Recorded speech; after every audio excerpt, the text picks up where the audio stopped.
नमस्कार, आप देख रहे हैं ज्ञान टीवी। मैं हूं आपके साथ स्नेहल झा।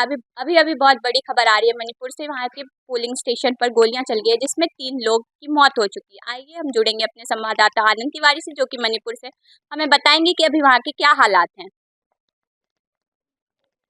तो आनंद, जैसा कि अभी हमने ये खबर सुनी कि वहां पर मणिपुर में गोलियां चली, तो इसको लेकर के आपका क्या कहना है कि इससे भाजपा और कांग्रेस की जो अभी इलेक्शंस चल रहे हैं, इन पर क्या प्रभाव पड़ेंगे? बिल्कुल, बिल्कुल प्रभाव पड़ेगा, क्योंकि जिस तरह से लगातार पिछले कुछ समय से मैतेई और कुकी समुदाय के बीच लड़ाई चल रही, हिंसा चल रही, इसको लेकर बिल्कुल लोगों में आक्रोश है और सरकार के प्रति जरूर इसका मतदान मतदान में आपको देखने को मिलेगा, क्योंकि लगातार विपक्ष नरेंद्र मोदी से कह रहा है कि आपको वहां पे जाना चाहिए और मैतेई और कुकी समुदायों के बीच की जो हिंसा चल रही है उसको सुलझाना चाहिए, जो कि नरेंद्र मोदी अभी तक मणिपुर जाने में असफल रहे हैं। तो इसको लेकर मतदान में जरूर प्रभाव पड़ेगा इसको। ठीक है, आनंद से हमें बहुत अच्छी जानकारी मिली। अब हम जुड़ेंगे हमारे संवाददाता दीपक से और जानेंगे कि मणिपुर में क्या हालात है। जैसा कि दीपक, हम जानते हैं पिछली बार भी जो मणिपुर में हिंसा हुई थी, उसको लेकर के भी भाजपा के किसी बड़े नेता ने कोई बयान नहीं दिया। तो इससे आपको क्या लगता है कि अभी क्या स्थितियां हो सकती है वहाँ पर? देखो, भारत एक बहुत 140 करोड़ की आबादी का देश है, लोकतंत्र देश है। यहाँ पर लोगों की सुनी जाती है। ये जो हिंसा हुई है वो ये बहुत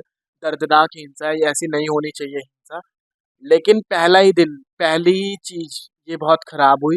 और भाजपा के वर्चस्व के बारे में कहें या भाजपा की जीत के बारे में गए, भाजपा पहले जीती थी वहां पर, लेकिन अब जो स्थिति बन रही है भाजपा की खराब बन रही है। लोग नापसंद कर रहे हैं भाजपा को, क्योंकि जो इंसिडेंट हुआ था उस इंसिडेंट से लोग बहुत ज़्यादा नाखुश हैं। तो भाजपा और बीजेपी जो सुनते हुए आ रहे हैं कि जीत रही है, पूरे देश में इसका लहर चल रही है, लेकिन मणिपुर में लोगों का एक अलग ही सोचने का जरिया है और वो कांग्रेस को ज़्यादा पसंद करते हैं। ठीक है दीपक, हम जुड़ेंगे आपके साथ फिर से। आपने बहुत सारी जानकारी दी। अब हम जुड़ेंगे हमारी संवाददाता स्वप्निका सिसोदिया से। जैसा कि स्वप्निका, हम देख रहे हैं कि पहले ही इलेक्शन के पहले ही दिन मणिपुर में इतनी बड़ी हिंसा हो गई, तो इससे कहीं ना कहीं ईसीआई की सिक्योरिटी पे सवाल उठ रहे। तो आपको क्या लगता है, आप क्या कहना चाहेंगे?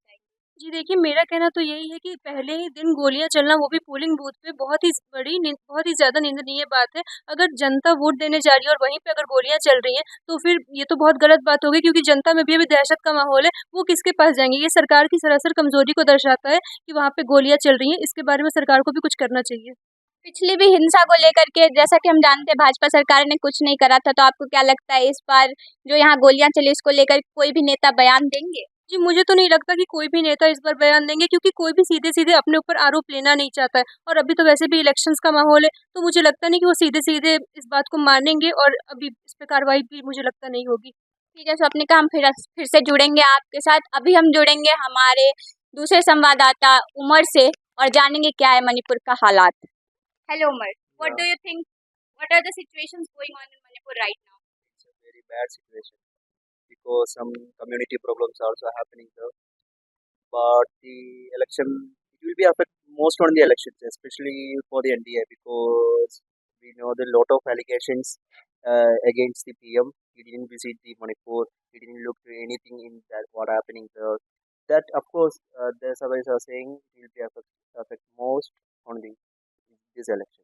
So do you think that BJP seats will get affected due to this incident? Of course, it's sure as per the survey. जैसा कि हमने अपने संवाददाता से बात की और हमें पता चला कि भाजपा की बहुत सारी सीटों का नुकसान हो सकता है मणिपुर में। पिछली बार भी जो घटना हुई थी, उस पर भी किसी भाजपा के बड़े नेता या किसी ने भी कुछ बयान नहीं दिया था। विपक्ष बार बार उन पर आरोप लगा रहा है कि आप मणिपुर की हिंसा के बारे में बोले, मणिपुर की हिंसा के बारे में बोले, पर वो ऐसा कुछ नहीं कर रहे हैं। अब हम देखेंगे कि भाजपा की सरकार वहाँ बन पाती है या उन्हें कहीं से भी मत मिल सकता है। और जब हमने बात की अपने संवाददाता से, तो हमें लग रहा है कि वहाँ पे आईएनसी की सरकार बनेगी। ऐसी खबरों के लिए देखते रहिए ज्ञान टीवी।